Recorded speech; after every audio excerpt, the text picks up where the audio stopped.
So if you're a product designer and you're worried about AI taking your job, you need to hear this. I've been designing and engineering products for over 25 years, and I've put these AI tools to the test. And the results are not what the hype would have you believe. Stick around and I'm going to reveal what that big surprise is. Okay, folks, we got to be talking about AI today. And I have to tell you that right now, AI is everywhere. You know that there's tools all over the place that people can be able to use. And most people are being told by industry that AI is here to stay and that AI is going to start replacing people and people's jobs and that everyone needs to be on board. I'm here to tell you that I think the biggest problem is really people trying to understand what AI is really good at and what AI can never do. So for me, I've been working in the automotive industry for the last 25 plus years. So I've been very adept in product execution, engineering, and ensuring that our standards are met with the highest craftsmanship. So basically we do an incredible amount of problem solving. And I have spent a lot of time working with AI and just trying to understand what are the things that it can do really well and what are the things that I think it kind of falls short.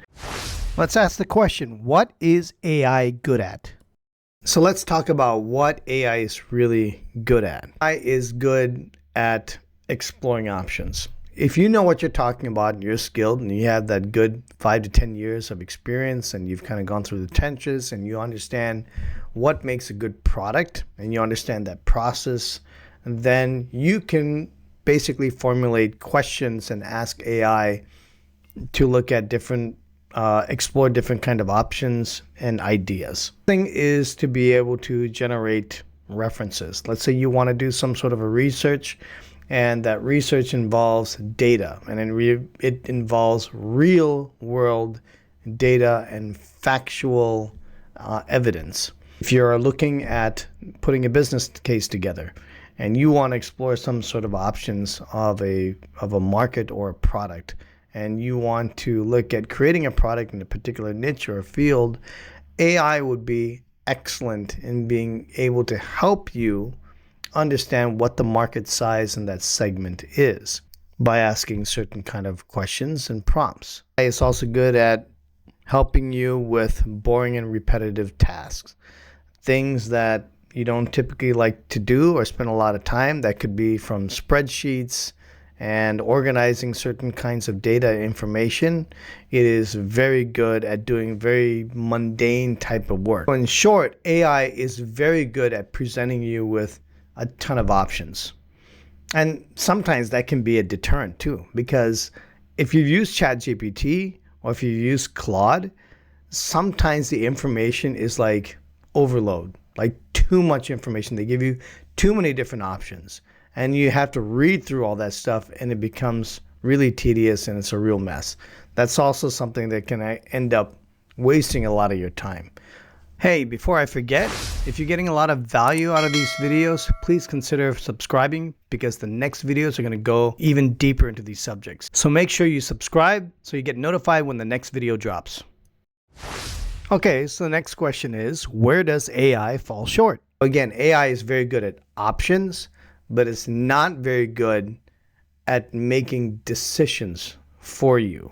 So why is this? Because people, when they prompt and they get an answer, it really fools with your brain because everything that it's stating seems very logical. It's very well thought out. It makes a lot of sense. But I think what people don't understand is that large language models is basically information that's being gathered for the AI to use and to be able to spit out. So all these data centers that are being created and uploading massive amounts of data is just raw data. People get confused that AI, when we start thinking about artificial intelligence, it really is artificial. It's not real. None of this stuff is real. And that's something that I started to really notice as I started to use AI more and more and finding that these are not even answers. Some of the answers that it gives you, they're so confident in even false information because the information that AI is being trained on, not everything is true. And the other thing that I kind of understood about AI is that when if you have a unique situation and you're asking it questions or looking for answers, it's really using a probability and sort of a statistics type of format to be able to come up with an answer. They're not real answers, because real answers require you to think. The human brain is very complex. And if you know about problem solving, and if you've been problem solving with a company or creating product, sometimes the solutions that are in play that you come up with are spontaneous, or sometimes the solutions that you come up with when you're in the shower. AI is just taking a bunch of answers and spitting out on what it thinks is the right answer. So if you're not skilled in what you do and you can't leverage your experience, none of that stuff is going to help you. None of those answers are going to help you, because if you're not skilled in your particular area, how do you know that the answers that it's providing you is even true? You're not going to know that because you don't have any experience in that whole area, in that industry, for you to know whether it's true. So that's why even if you are using AI and you're a creative person, you really have to have a good foundational knowledge and understanding on how to execute. That is irreplaceable. It's irreplaceable. So as a designer, or if you're an engineer, AI is not going to solve any problem for you. It cannot do that.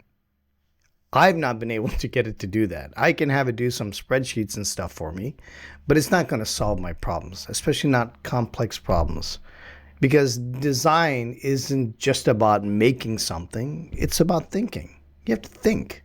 AI doesn't understand taste and the nuances of problem solving. It doesn't really understand real world use cases and working with people and understanding people on a personal level to solve problems. And it simply doesn't know when something is right. Only you do. Only you will know that.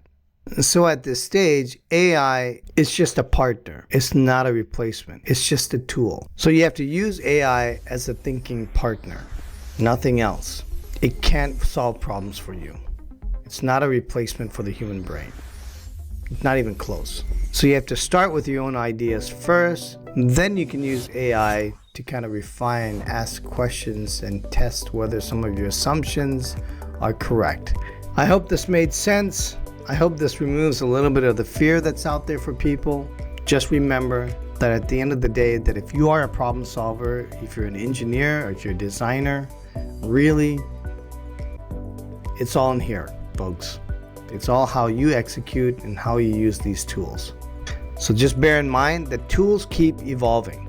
They're always changing, but the real skill is up to the designer and how effective they are with understanding their own fundamentals and problem solving. That is the real skill.